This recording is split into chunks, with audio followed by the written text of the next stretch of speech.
started on a quiet Monday night. James Walker, a 32-year-old software developer, lived alone in a modest apartment in Seattle. The days were repetitive: wake up, work, eat, and sleep. But tonight, as he climbed into bed, James felt an odd heaviness in the air. The kind you don't notice until it wraps around you like a suffocating blanket. The clock on his bedside table read 11:34 p.m. He turned off the lamp, letting the city's faint glow seep through the window blinds. The dull hum of distant traffic was a comforting background noise, a reminder that he wasn't completely alone. James lay on his back, staring at the ceiling. Sleep didn't come easily these days. Stress from work, combined with the unsettling loneliness of living alone, often kept him awake for hours. Tonight, though, exhaustion claimed him quickly. His eyes grew heavy, and his body felt as if it were sinking into the mattress. But instead of falling into a peaceful sleep, James was jolted awake by a sudden pressure on his chest. His eyes snapped open, but his body refused to move. Panic surged as he realized he was paralyzed. His breaths came in shallow gasps, each one more strained than the last. He tried to move his arms, his legs, anything, but they felt glued to the bed. His heart thundered in his chest as his eyes darted around the room. And then he saw it. In the corner of the room, where shadows pooled darkest, stood a figure. At first, it was hard to make out, like a smear on the edge of his vision. But as his eyes adjusted, the figure became clearer. A tall, gaunt silhouette with unnaturally long limbs. Its head tilted slightly to the side, as if studying him. James tried to scream, but no sound came out. The figure took a step closer, the movement slow and deliberate. Its presence was suffocating, like all the air in the room had been sucked out. The creature didn't have eyes, not in the way humans did, but James felt its gaze pierce straight into his soul. "You can't move, can you?" a voice whispered. It wasn't coming from the figure. It was inside his head. James's mind raced. He had heard about sleep paralysis before, episodes where the brain wakes up but the body remains frozen. People often reported seeing dark figures or feeling a presence in the room. But this felt too real. The figure's footsteps were soft yet audible on the wooden floor, its movements disturbingly fluid. As it drew closer, James noticed details that sent a shiver down his spine. The figure's skin was a mottled gray, stretched thin over sharp bones. Its hands ended in claw-like fingers, and its face was a void. No mouth, no nose, just an empty abyss where a face should be. James squeezed his eyes shut, desperate to break free from whatever this was. He focused all his energy on moving a single finger, a trick he had once read about to escape sleep paralysis. The figure was at the edge of the bed now, looming over him. He could feel its cold breath on his face, even though it had no mouth. "You can't escape me," the voice hissed again, more insistent this time. Then, just as suddenly as it started, the pressure lifted. James shot up in bed, gasping for air. The room was empty. The corner where the figure had stood was now just shadows again. The clock read 3:12 a.m. James sat in bed, trembling. It had to be sleep paralysis, he told himself. Just a trick of the mind. But as he looked down at his chest, he noticed faint, thin scratches, like claw marks. He didn't sleep for the rest of the night. James stayed awake until dawn, his heart pounding long after the shadows in his room faded with the sunrise. Every sound, every flicker of light, felt like a threat. He couldn't shake the feeling that something was watching him, even though he was now wide awake. By 7 a.m., James dragged himself out of bed. His reflection in the bathroom mirror showed dark circles under his eyes, his skin pale from lack of sleep. He splashed cold water on his face, hoping it would help him feel normal again. "It was just a dream," he muttered, trying to convince himself, but his chest told a different story. The faint scratches, now red and slightly swollen, looked too real to ignore. His phone buzzed on the counter.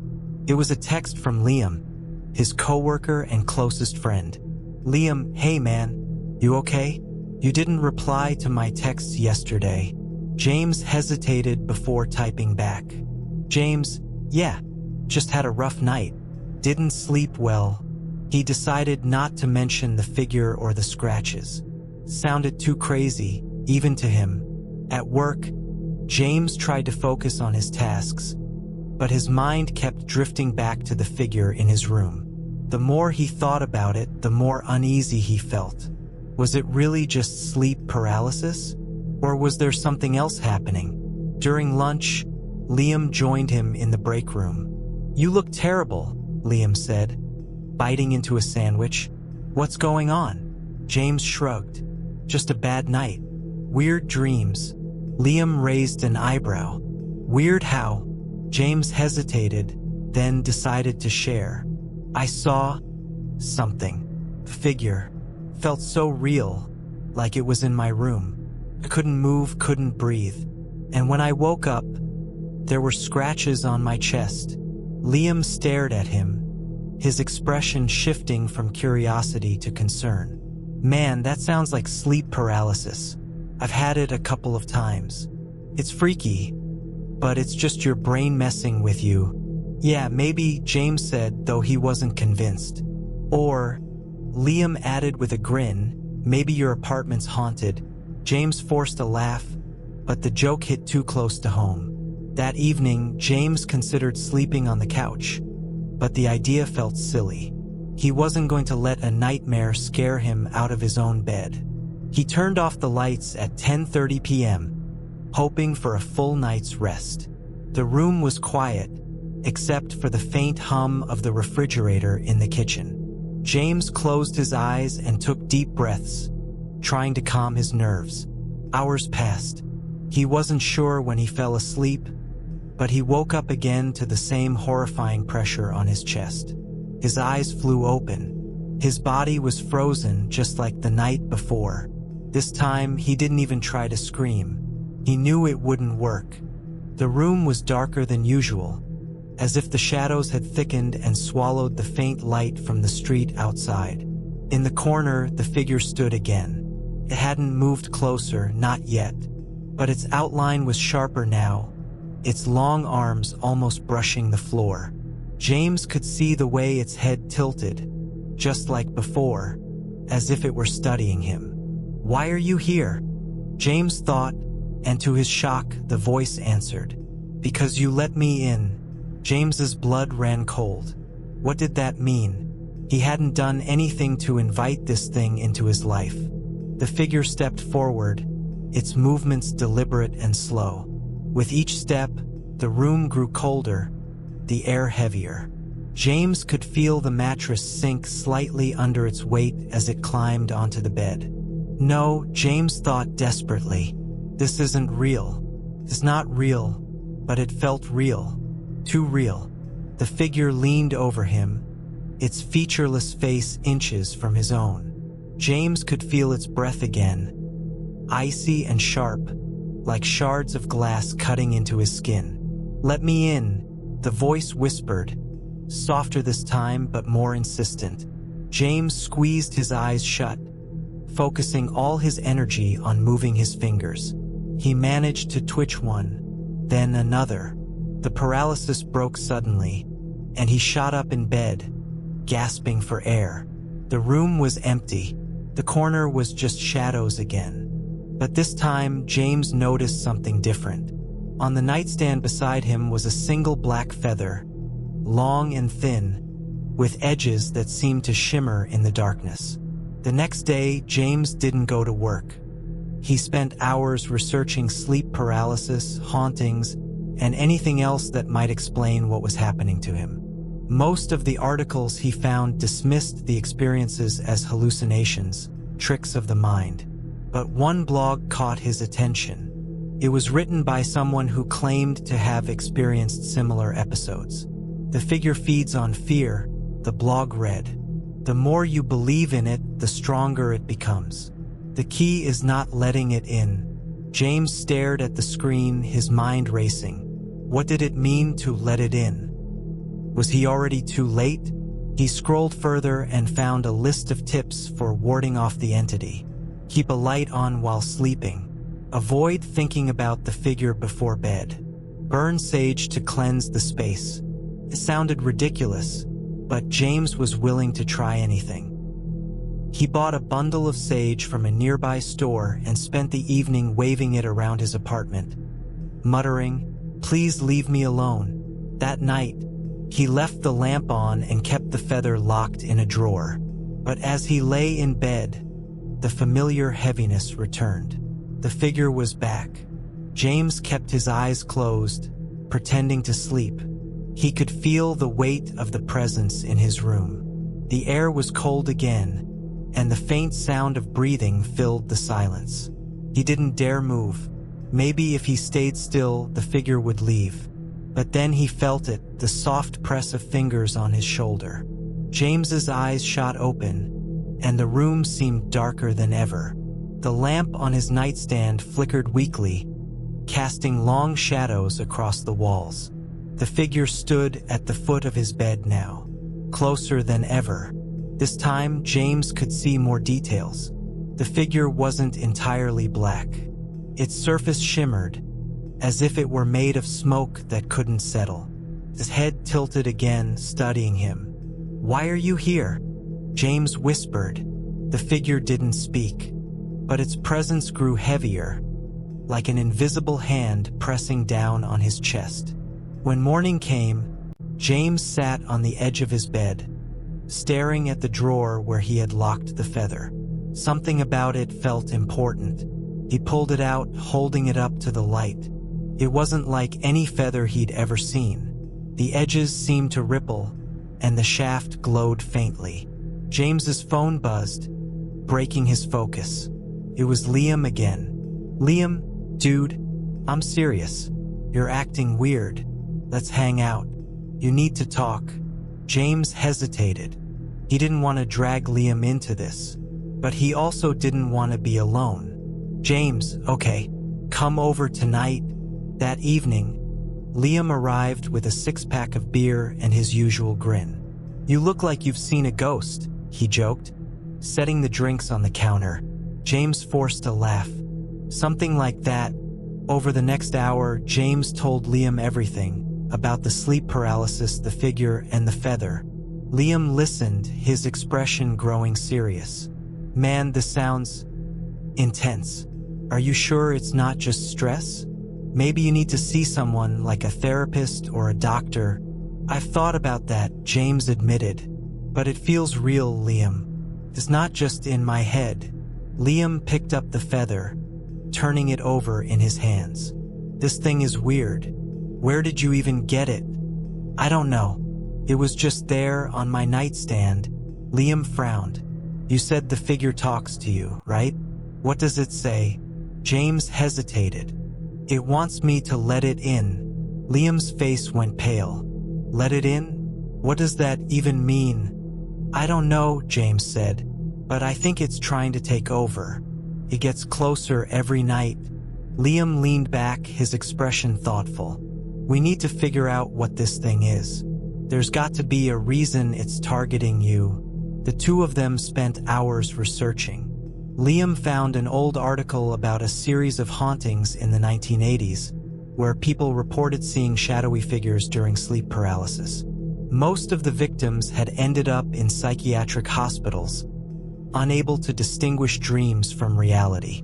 One name stood out: Dr. Evelyn Grayson, a researcher who had studied sleep disorders and paranormal phenomena. "She's still alive," Liam said, scrolling through his phone. "She lives about an hour from here." James hesitated. "You think she can help?" "It's worth a shot," Liam said. "We're not getting anywhere on our own." The next day, James and Liam drove to Dr. Grayson's house. It was a small, weathered cottage surrounded by tall trees.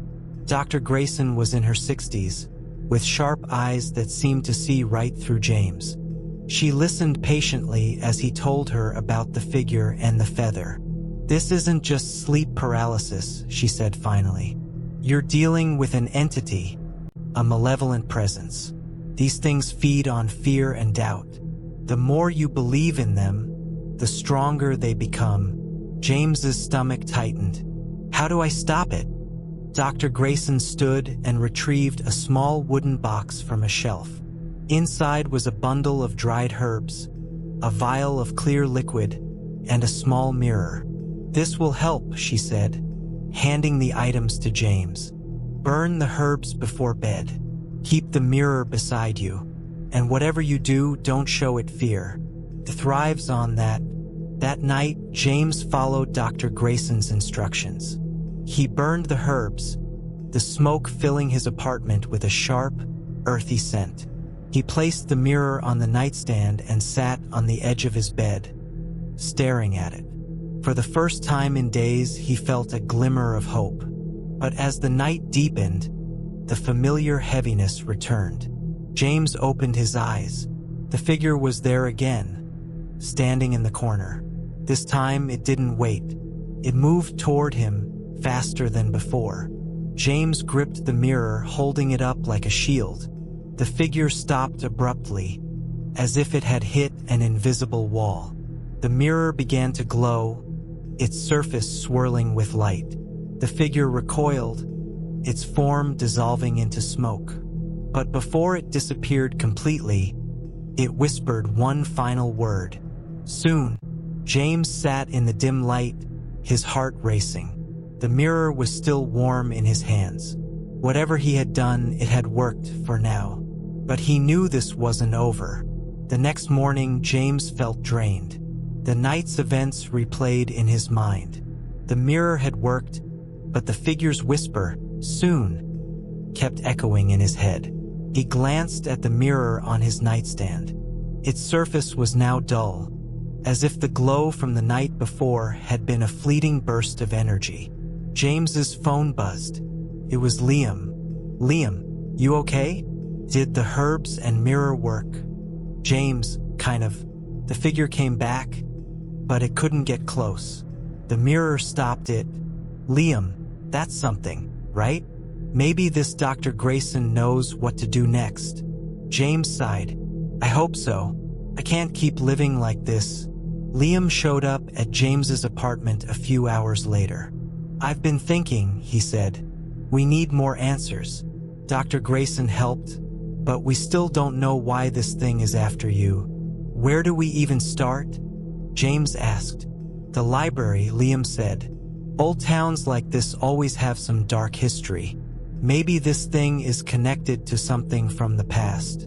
James wasn't convinced, but he didn't have a better plan. They headed to the town library, a creaky old building that smelled of dust and aging paper.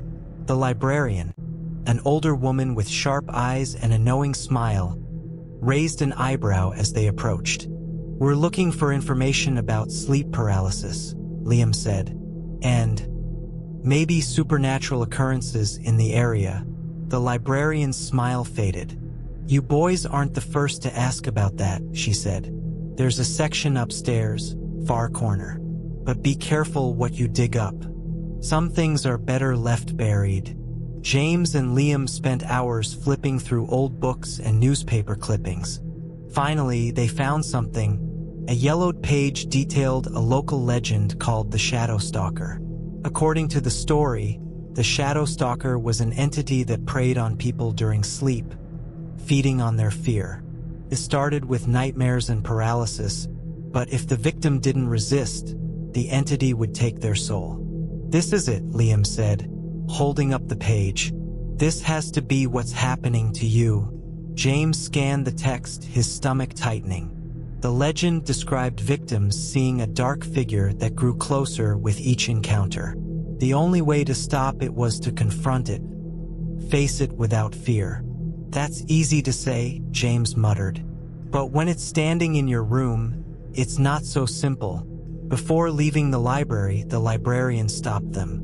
"Did you find what you were looking for?" James hesitated. "We think so. Do you know anything about the Shadow Stalker?"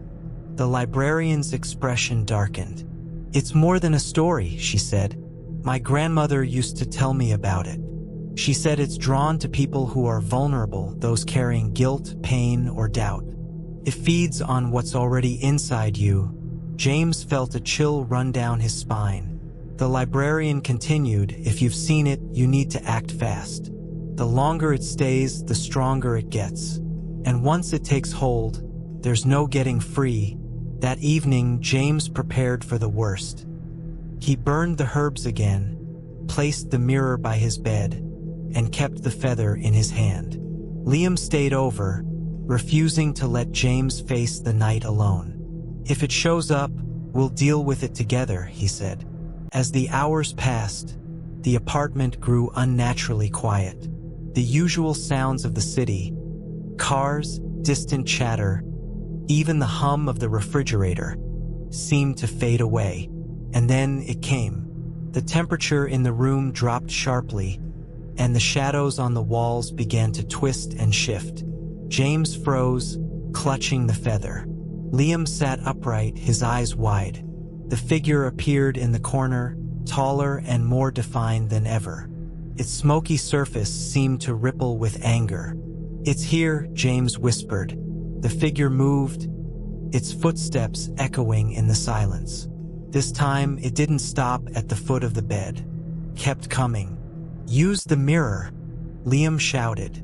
James grabbed the mirror and held it up. The figure paused, its form flickering like a flame in the wind. But then, something changed. The mirror cracked, a thin line spreading across its surface.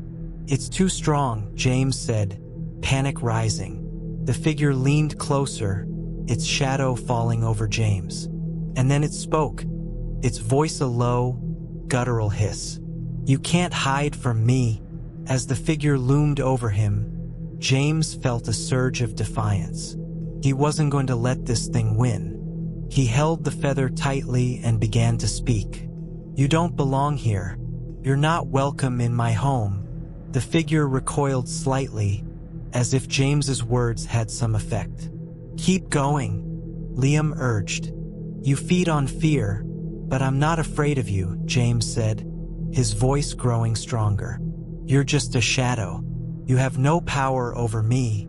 The figure let out a piercing screech, its form dissolving into a swirl of smoke. The room filled with an icy wind, and then, just as suddenly as it had appeared, the figure was gone. James collapsed onto the bed, his body trembling. Liam rushed to his side. "You did it, man. You stood up to it." James nodded, though he didn't feel victorious. The figure was gone, but the cracked mirror and the faint chill in the air suggested it wasn't over. "We need to finish this," James said. "Dr. Grayson said these things feed on fear and doubt. I need to figure out why it's targeting me." Liam placed a hand on his shoulder. "Whatever it is, we'll face it together." James managed a small smile. For the first time in days, he felt a glimmer of hope. But deep down, he knew the fight wasn't over. The morning light filtered through the curtains, casting long shadows across the room. James sat on the edge of his bed, staring at the cracked mirror. His hands trembled as he touched the jagged surface. The events of the night still clung to him like a heavy fog. "Why me?" he whispered to himself. Liam entered with 2 steaming mugs of coffee. "You need to keep your strength up," he said, handing one to James. James took the cup but didn't drink. "It's not over, Liam. That thing will come back." "I know it. That's why we need a plan," Liam said firmly. "We need to figure out why it's targeting you." The librarian said it preys on guilt and doubt. "Is there something you're not telling me?" James hesitated. His heart raced as memories he had buried for years began to surface. "There's something," James began, his voice barely audible. "It happened years ago, back in college. I was going through a rough time, I hurt someone, Liam. Someone who trusted me. Liam frowned. What do you mean? James closed his eyes, trying to block out the memory. There was this girl, Clara. She was a friend, but I took advantage of her kindness. I spread lies about her to fit in with a group of guys. It destroyed her reputation. She left school because of it. Liam stared at him, his face a mix of shock and sympathy. Have you ever tried to make it right? James shook his head. I was too ashamed. I thought if I ignored it, it would go away. But maybe this is my punishment. Liam leaned forward, his voice steady. You can't change the past, James, but you can face it. Maybe that's the key to stopping this thing. James decided he couldn't run from his past any longer. With Liam's help, he tracked down Clara's contact information. She was living in a small town a few hours away. Are you sure about this? Liam asked as they prepared to leave. I have to try, James said. If this thing feeds on guilt, then I need to face mine head on. The drive was quiet, the tension between them thick. James stared out the window, his mind racing with what he would say. When they arrived, Clara was hesitant to speak to him. But when James explained why he was there, her expression softened. I don't know if I can forgive you, she said, her voice filled with pain. What you did changed my life, but I appreciate you coming here. It means something. James felt a weight lift from his chest. I'm so sorry, Clara. I'll do whatever it takes to make it right. She nodded, tears in her eyes. Sometimes we just need to hear the words. Maybe that's a start. That night, back at his apartment, James felt a strange sense of calm. For the first time in weeks, the air didn't feel heavy, and the shadows didn't seem so menacing. Do you think it's over? Liam asked. I don't know, James admitted, but it feels different. Like I've taken back some control. They both decided to stay up just in case. The hours passed quietly, and James began to hope that maybe, just maybe, the ordeal was behind him. But as the clock struck midnight, the temperature in the room plummeted. Do you feel that? James asked, his breath visible in the icy air. Before Liam could answer, the figure appeared. This time it was different. It wasn't just a shadow, it had a face. The features were grotesque, twisted in a mockery of humanity. Its eyes burned with a fiery red glow, and its mouth twisted into a sinister smile. You think you can escape me? It hissed, its voice echoing like 1,000 whispers. James grabbed the cracked mirror and held it up, but the figure didn't stop. It seemed stronger, more determined. Liam stood by James's side, holding the feather and chanting the protective words they had learned. The figure faltered for a moment but then surged forward, its rage palpable. You cannot fight what's inside you, it snarled. Your guilt is my power. Your fear is my strength. James realized something in that moment. The figure wasn't just an external force. It was a reflection of his own inner torment. You're wrong, James said, his voice steady despite the fear clawing at his chest. I made mistakes, but I faced them. You have no power over me anymore. The figure let out an ear-splitting scream, its form flickering and fading. The shadows in the room began to retreat, and the air grew warmer. When the sun rose, James and Liam were still awake, but the figure was gone. The apartment felt lighter, as if a dark cloud had lifted. Is it really over? Liam asked, his voice filled with cautious hope. James looked at the cracked mirror one last time before placing it in a box. I think so, but I'll never forget what happened. It's a part of me now, a reminder to never let my past define me. Liam nodded. And if it ever comes back, we'll be ready. As they stepped outside into the morning light, James felt a sense of peace he hadn't known in years. The battle was over, but the lessons would stay with him forever. The morning felt brighter than usual, yet James couldn't shake the eerie feeling lingering inside him. Though the demon was gone, the weight of its presence stayed heavy in his mind. The memory of its grotesque face and fiery eyes haunted him. Liam, noticing James's troubled expression, tried to lighten the mood. "It's over, James. You stared that thing down and won. Give yourself some credit." James nodded slowly, though deep down he wasn't so sure. The mirror, now sealed in a box, sat in the corner of the room. He hadn't decided what to do with it. What if it comes back? James finally asked, breaking the silence. "We'll deal with it," Liam replied confidently. "But for now, we need to focus on living. You've already faced your guilt. That's a huge step forward." The day passed uneventfully, almost too peacefully. James busied himself with work, chores, and anything to keep his mind from wandering back to the dark corners of his mind. Liam stayed close, offering support and conversation. But as the evening approached, James couldn't ignore the creeping sense of unease returning. It was subtle at first, a flickering light bulb, a faint chill in the air. "Do you feel that?" James asked, looking at Liam. Liam frowned. "What do you mean?" "The air, it's colder."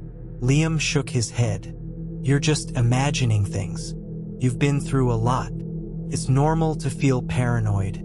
But James wasn't convinced. His eyes darted around the room, searching for shadows that didn't belong.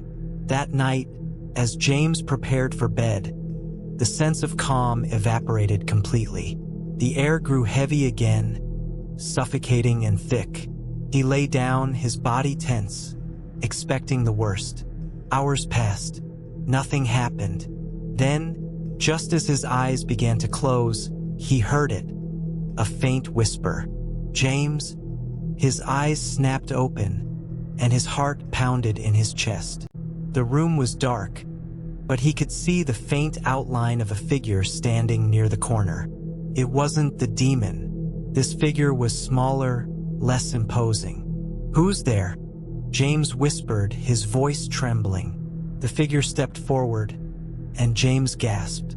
It was Clara. "Clara?" he said, his voice filled with confusion and fear. She didn't respond. Her face was pale, her eyes hollow. She looked like a ghost. "Why are you here?" James asked, sitting up. Clara's lips moved, but no sound came out. Then, slowly, she raised her hand and pointed to the box containing the mirror. James's blood ran cold. "What do you want me to do?" Still silent, Clara stepped closer, her presence sending a wave of cold through the room. Her expression was sorrowful, almost pleading. James reached for the box, his hands shaking. He opened it, revealing the cracked mirror. As soon as he did, Clara vanished.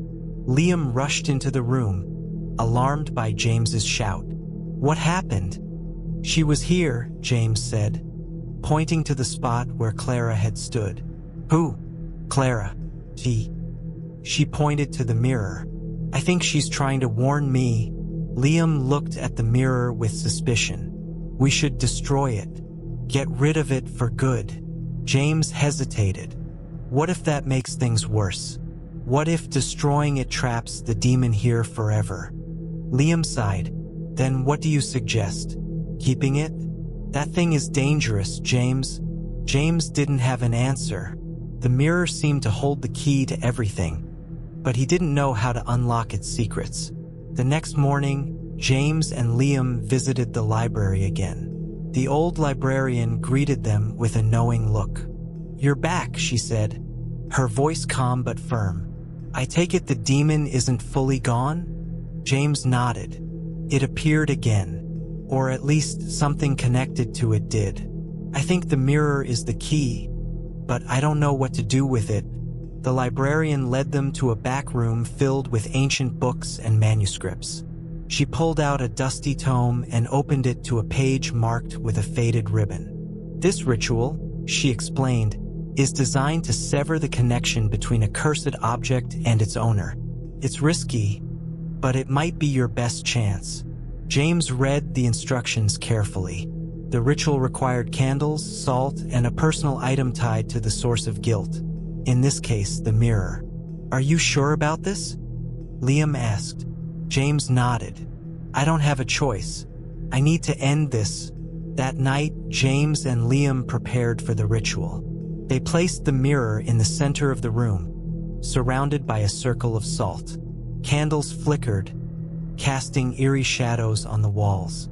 James held the book, his hands shaking as he read the incantation. The words were foreign, their meaning lost to time, but he felt their power as he spoke them aloud. As the ritual progressed, the air grew colder. The candles flickered violently, and the room filled with an otherworldly hum. Then, the mirror began to crack further, tiny lines spreading across its surface like spiderwebs. It's working, Liam said, his voice barely audible over the noise. But just as James finished the final words, the room went silent. And then the demon appeared. It stood in the center of the salt circle, its fiery eyes locked on James. You think you can banish me? It snarled. You're nothing without your guilt.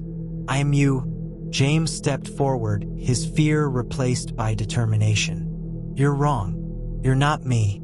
You're a parasite, feeding on my mistakes. But I'm not afraid of you anymore. The demon laughed, its voice echoing like thunder. We'll see about that. It lunged toward James, but the salt circle held firm.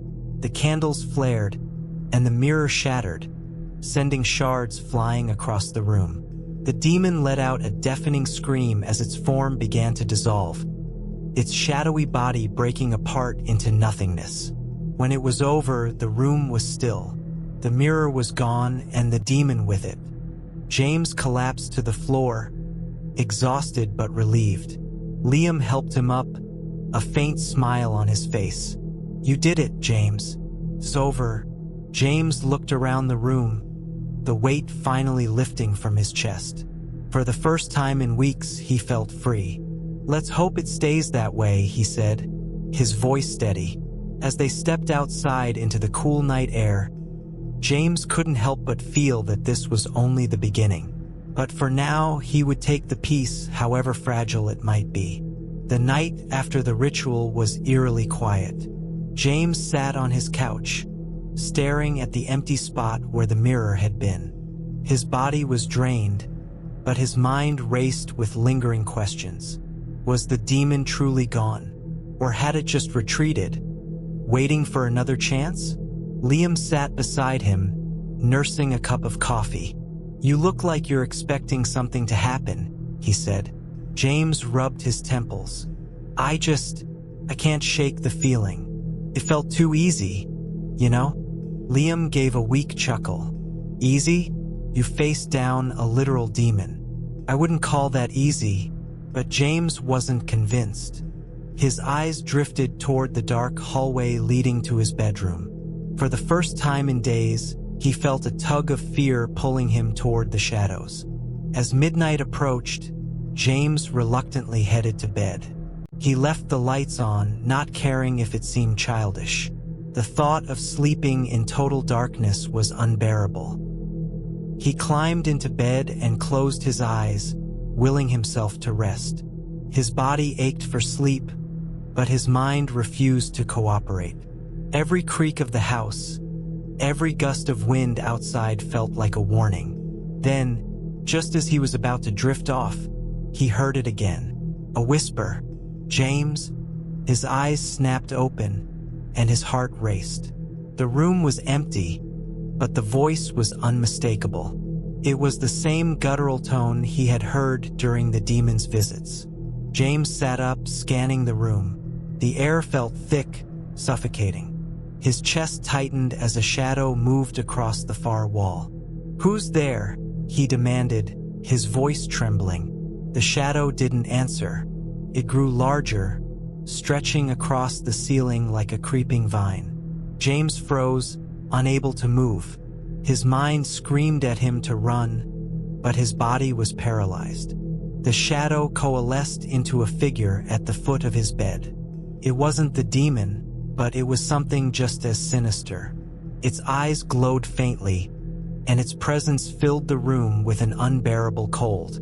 "You thought you were free," it whispered, its voice echoing in James's mind. "But I am a part of you. I always will be." James clenched his fists, trying to summon the courage he had felt during the ritual. "You're lying. The ritual worked. You're nothing." The figure laughed, a sound that made James's skin crawl. "You can't banish what's inside you, James. I feed on your guilt, your fear, and you have so much of both." James gritted his teeth. "I'm not afraid of you." The figure tilted its head, amused. "Then why are your hands shaking?" Morning came slowly, and James felt like he hadn't slept at all.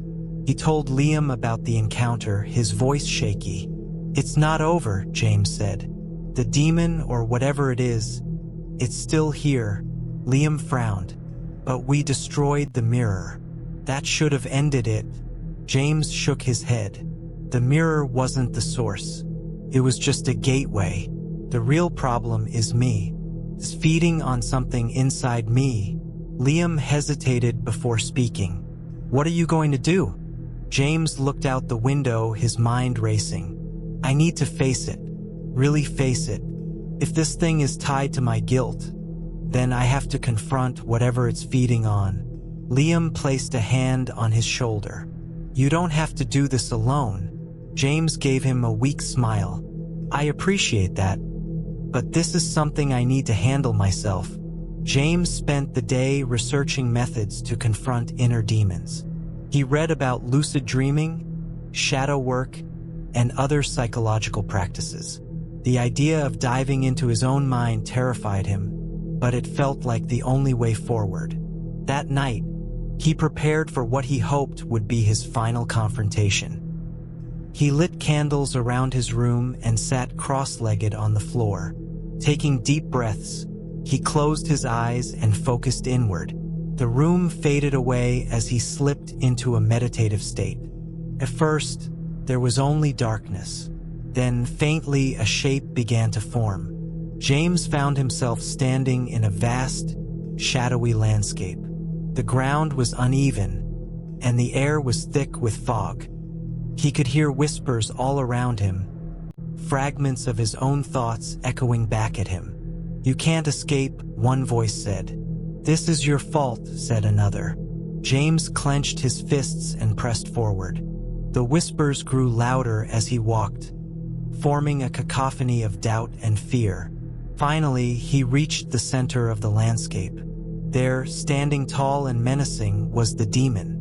It looked different now, smaller, weaker. Its fiery eyes still burned, but they lacked the intensity they once had. "You've come to destroy me," the demon said, its voice laced with mockery. James nodded. "You don't control me anymore." The demon laughed. "You think you can get rid of me? I am your guilt, your fear. Without me, you are nothing." James stepped closer, his fear giving way to anger. "You're wrong.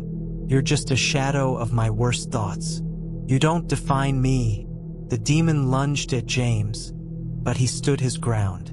He focused on his breathing, refusing to let the fear take hold. "You can't hurt me," James said, his voice steady. "You're only as powerful as I let you be." The demon roared, its form flickering like a dying flame. "You need me. Without me, you'll be empty." James shook his head. "No. Without you, I'll be free." He closed his eyes and focused on the warmth in his chest, the feeling of hope, of love, of everything that made him human. The whispers around him faded, replaced by a soothing silence. When he opened his eyes, the demon was gone. James awoke in his room.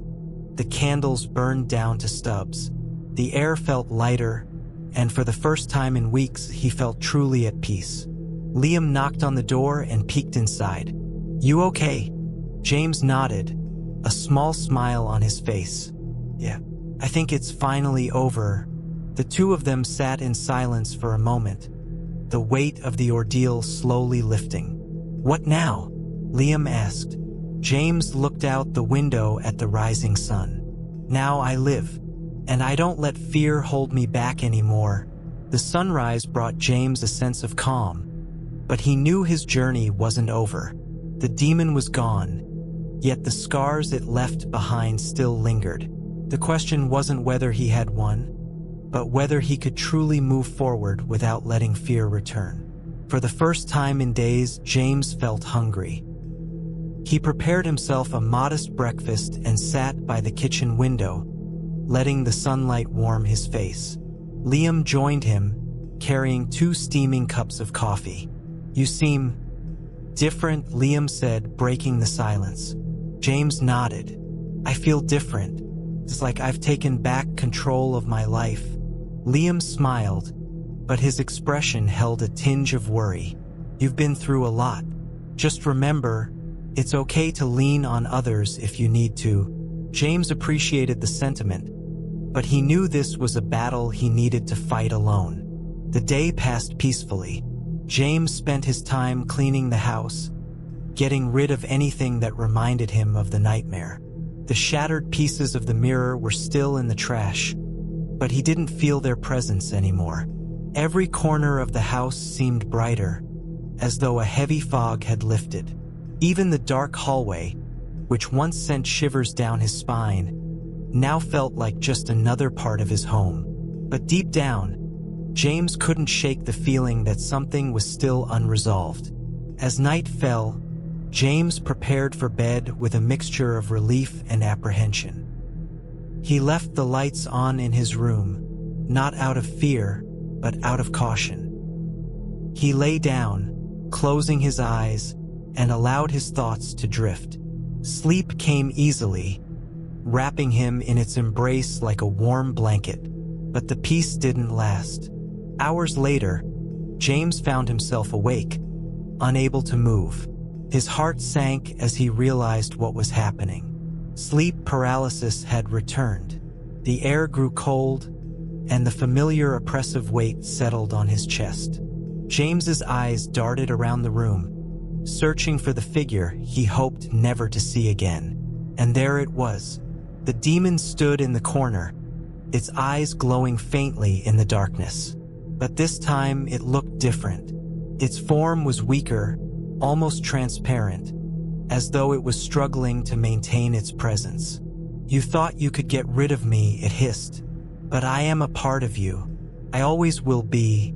James's fear threatened to consume him, but he forced himself to focus. He reminded himself of the lessons he had learned, the strength he had found within. "You're not real," James said, his voice steady despite the paralysis. "You're just a manifestation of my fears, and I'm done letting you control me." The demon snarled, lunging toward him. But this time, James didn't flinch. Instead, he closed his eyes and focused on the warmth in his chest, the same warmth that had banished the demon before. He thought about the people who cared for him, the life he wanted to live, and the strength he had discovered within himself. The demon screamed, its voice echoing in James's mind. "You need me. Without me, you're nothing." James opened his eyes, staring directly at the creature. "You're wrong. Without you, I'm free." The demon's form flickered and began to dissolve. Its screams faded into a soft whisper, then silence. The weight on James's chest lifted, and the room grew warm again. For the first time in what felt like forever, James could move.